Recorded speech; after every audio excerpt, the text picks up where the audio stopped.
Welcome to the Business Renovator. I'm Coach Phil.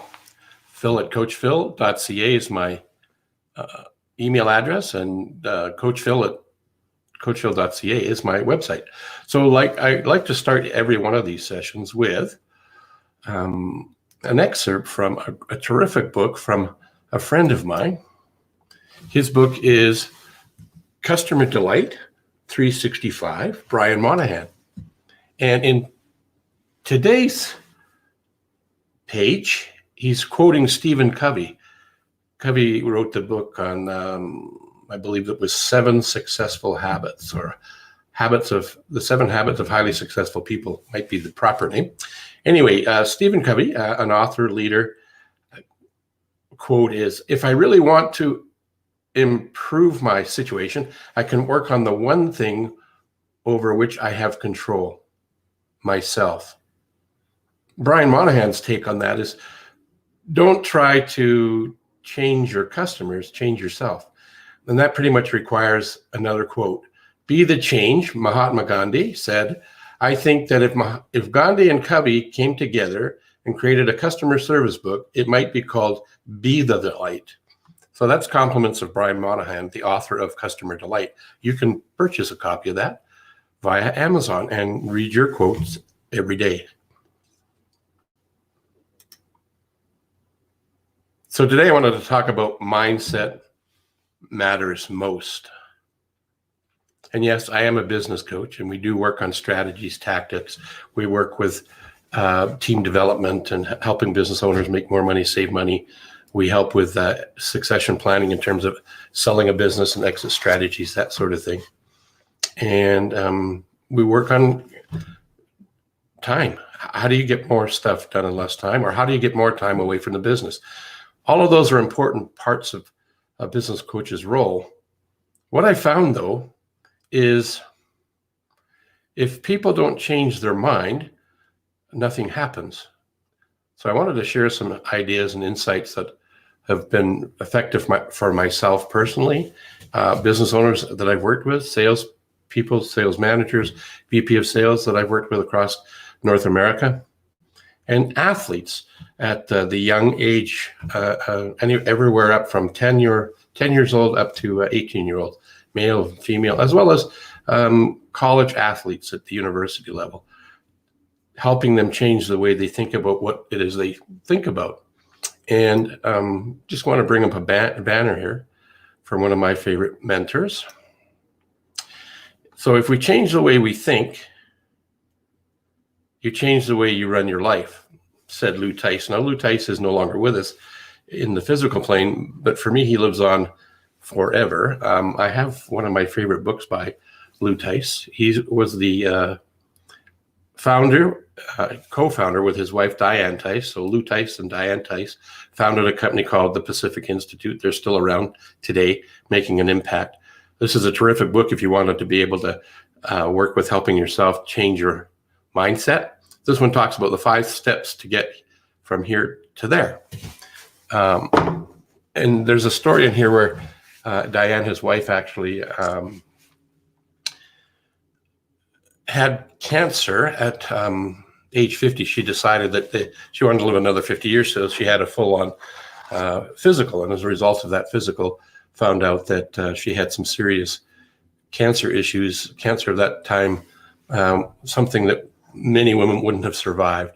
And the whole process that she went through to do that, she lived on, and I believe passed away at age 86, if I recollect correctly.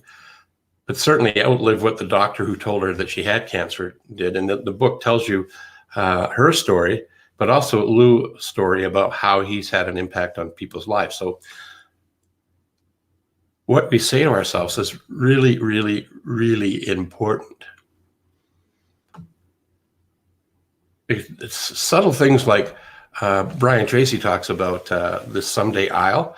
I will go do this, or I will get around to that. So what we're telling ourselves is much the same as what Yoda said in the movie. There's do or do not do. There's no try. So if you go back to Brian's comment about someday I'll, what he's recommending we do, unlike the TV show Survivor, where you're trying to stay on the island and vote everybody else off, someday I'll is an aisle that you want to get yourself off as fast as possible. Because that's I'll, I apostrophe LL, is the short version of I will. I will do this. I will do that. You have the potential to do that, but that's not a very empowering way to look at it. So vote yourself off that island of I'll, someday I'll. Get off of there as fast as you possibly can. Let me just go to a banner here.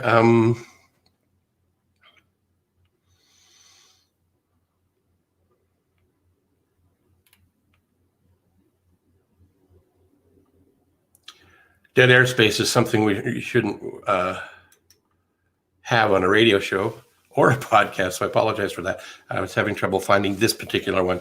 So another thing that's been instrumental for me to be cognizant of change is we behave and act not in accordance with the real truth, but with the truth as we believe or perceive it to be. So why that is so important is our thinking is based on an accumulation of experiences, thoughts, and habits that we've created over the years of our lives. And just because we've done it that way doesn't necessarily mean it's the truth today. It's how we perceive things, but it's not the truth as it really is. And how you can change the programming in your world is by choosing the words you use. So woulda, coulda, shoulda are not really empowering words because they're taking you away from moving towards or have to, need to. You don't have to do anything. You get to do things. You can choose to do things. Matter of fact, one of the things, again, from Lou Tice was if you do it on a want to, choose to, love it basis, it's more likely that you'll find a way to make it happen versus telling yourself, I have to. Our subconscious mind is so powerful that it can give us ways to create ways to avoid things. So it's often referred to as creative avoidance.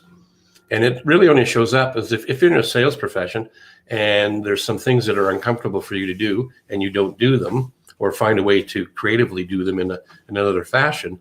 But the end result is you're not getting the results you need. If you're selling, you need to engage with people, educate them on what you offer them, and help them understand the value so that they'll make a decision to buy. But there's some things in the sales process that many salespeople don't like doing. And it's not one particular thing. Everybody has something different. And what ends up happening is they get creative on doing other things. They get into a state of busyness. And busyness to me is spelled BUSYNESS. They're actually doing a lot of things. They're doing all of the low value sort of things that really don't have a large impact versus doing the scary, or as Brian Tracy says, they're not eating the big frog, the big, ugly, juiciest frog. They're focused on the low hanging fruit. They're doing things that are comfortable. Yeah, it's nice to have them done and it feels good with all that activity. But what's not great about it is the activity they're doing is not productive in terms of reaching the goals they want. But that's losing weight, earning more money, making relationships better, or developing their career. So what we say to ourselves, really, it shows up in the results we have.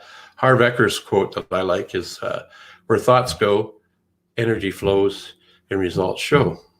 So if we're thinking less than positive things, then we're going to get those kind of results.